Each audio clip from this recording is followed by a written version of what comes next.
Shalom, selamat malam saudara. Bersama lagi kita boleh merenungkan firman Tuhan malam hari ini dengan judul Itu Mengherankan. Mari kita berdoa.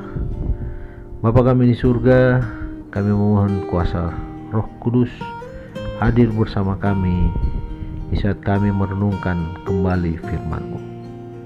Inilah doa kami, di dalam nama Yesus Kristus kami sudah berdoa. Amin. Ayat renungan malam ini diambil dari Kisah Para Rasul pasal 8 ayat 39. Firman Tuhan berkata, "Dan setelah mereka keluar dari air, Roh Tuhan tiba-tiba melarikan Filipus, dan sida-sida itu tidak melihatnya lagi. Ia meneruskan perjalanannya dengan sukacita." Air masih menetes dari pakaiannya. Ia naik ke tanggul, lalu Filipus mengikutinya. Keretanya menunggu, siap meneruskan perjalanannya ke Ethiopia. Ia naik serta memegang tali kekang dengan tangan sebelah. Ia memandang berkeliling sambil melambaikan tangannya untuk mengucapkan selamat tinggal. Ia mengedipkan matanya, dilihatnya kembali. Ia geleng kepala. Filipus sudah raib. "Bermimpikah saya? Benarkah ia berbicara dengan orang yang tidak dikenal itu?" Pasti, pakaiannya masih basah. Ia memperhatikan gulungan tersebut, dan yang mengherankannya ialah bahwa belum berapa lama sebelumnya ia jelas mendengar dibicarakan tentang Yesus Kristus.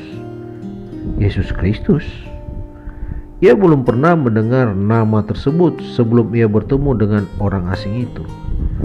Ia senyum, mimpi, khayal, atau kenyataan.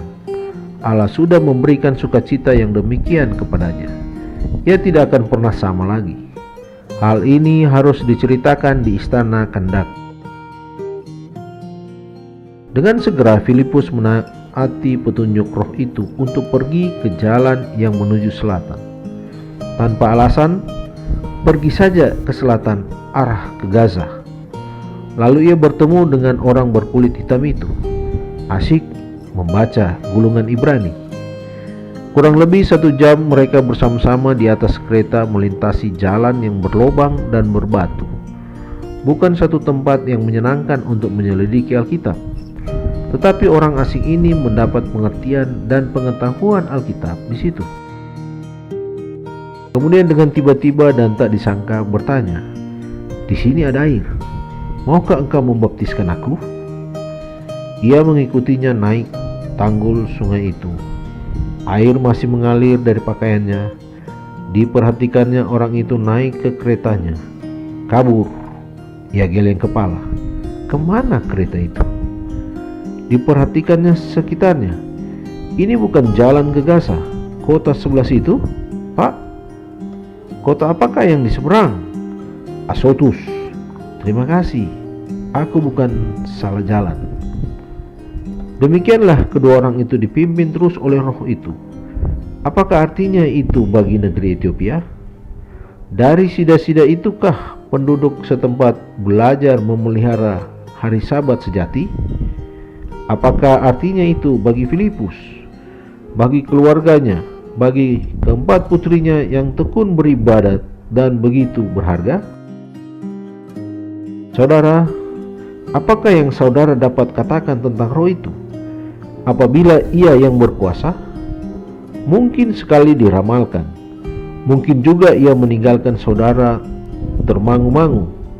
Sekarang hal seperti itu mengherankan.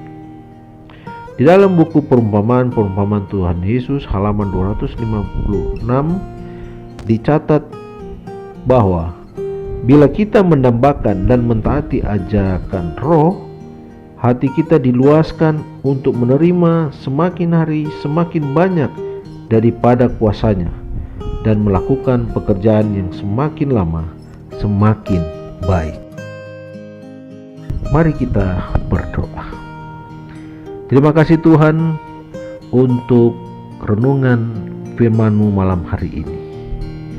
Banyak hal-hal yang bagi kami itu sangat mengherankan. tetapi ketika kuasa Roh Kudus bersama dengan kami, segala sesuatu itu nyata di depan kami.